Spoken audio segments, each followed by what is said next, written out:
Hello all. So this is part one of argument structure. And I say part one because I'm going to go over classic oration, which is one model for shaping an argument. We might sprinkle over a few others this year, so I wanted to name it part one. And then I'm going to also go over how this ties into Cicero's 3 goals for persuasion, which you should have read about from reading chapter 2 of Thank You for Arguing. Classical oration. So it's a 5-part structure for oratory or speech, but writers use this today, but it doesn't necessarily mean every single one of these aspects is always present. And notice that there's 5 parts in this structure, but it also doesn't necessarily mean it's a 5-paragraph essay. So first you have the introduction, and then you see these fancy Latin terms. The only fancy Latin term I'd like for you to know is the first one, introduction, exordium. And I'm going to go over that in a moment. Then you have narration, narratio, confirmation, confirmatio, refutation, refutatio, and conclusion, peroratio. I'm going to go over each of these individually so that we can kind of see what that looks like. So our introduction, our exordium. How a writer or speaker opens their text is so important. So as we go to analyze a text, we're always going to ask ourselves, well, how are they beginning? How is the writer, right, the writer, the speaker, drawing readers in? How are they challenging them? How are they getting their attention?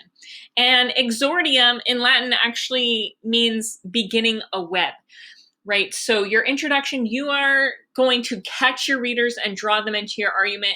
The way a writer does that is always going to be a rhetorical choice that they're making. And when we go to craft our own arguments, we need to think, how are we going to lay that web? How are we going to write our introduction to catch readers and draw them in?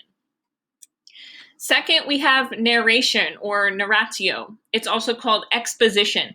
Here we have like factual information, background material on the subject. There's lots of, defining terms and describing in this section. And it also draws on pathos. So you might think, oh, Johnson, you said factual information, that's logos. However, this part, it's using that factual information and background to get an emotional response from the audience about how important the issue is, right? So a writer needs to set the stage in the narration to kind of define why the audience should care. So the narratio seeks to stir up, some sort of emotional buy-in within the audience. Then you have the confirmation or the confirmatio. This is the major chunk of the text. Here you're going to have specific concrete details. You're going to develop the claim, overview of the bulk of evidence supporting the main claim of the argument. And here we have the strongest appeal to logos. You'll see a line of reasoning where the writer takes the audience logically from point A to point B to point C. Again, the confirmation is where that strongest appeal to logos is, and that line of reasoning is developed. And the topic of line of reasoning is something that we're going to cover in more depth later. Then we have the refutation or the refutatio. Some of these words are vocab words for our Unit 2, Argument 1. So to refute means to deny or prove false an accusation. So writers make a concession where you agree with an aspect of the opposing side's argument, where you let them win a point. And Thank You for Arguing, our author Jay Heinrichs, he talked about that within some of the chapters that we've read. While a writer or speaker may concede to a point, so to concede is to make a concession, they move from that concession to refutation, where it's using logos and other evidence to prove why their opponent's overall argument is false or misleading. So while they might say, hey, they were correct about this point, but then they come back with their own evidence to show how the overall argument for the opposing side or the opposing viewpoint is false or misleading. And when they do this, they kind of qualify an argument. So a qualified argument is an argument where somebody's only accepting part of the opposing argument and you're limiting their argument down. So to qualify something, you use words like maybe or perhaps or in some situations.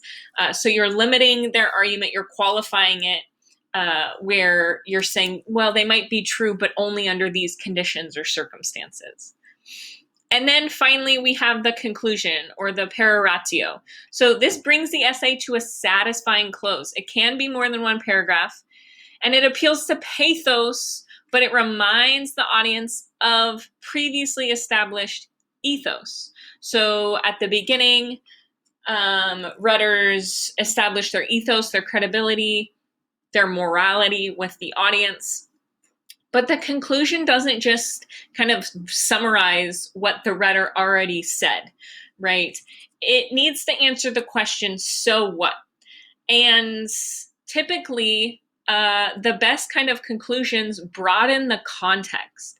So they push the audience to act in some way, or they get them to think outside the box and broaden the context of the argument so that maybe the audience will apply, what the rhetor has been saying to other circumstances. The last words and ideas are those the audience will remember the most. So just like we kind of focus in on how a rhetor is introducing their argument, how they're beginning, how they're laying that exordium, that web, we also want to look at, well, how are they closing? What question are they asking? How are they moving their audience?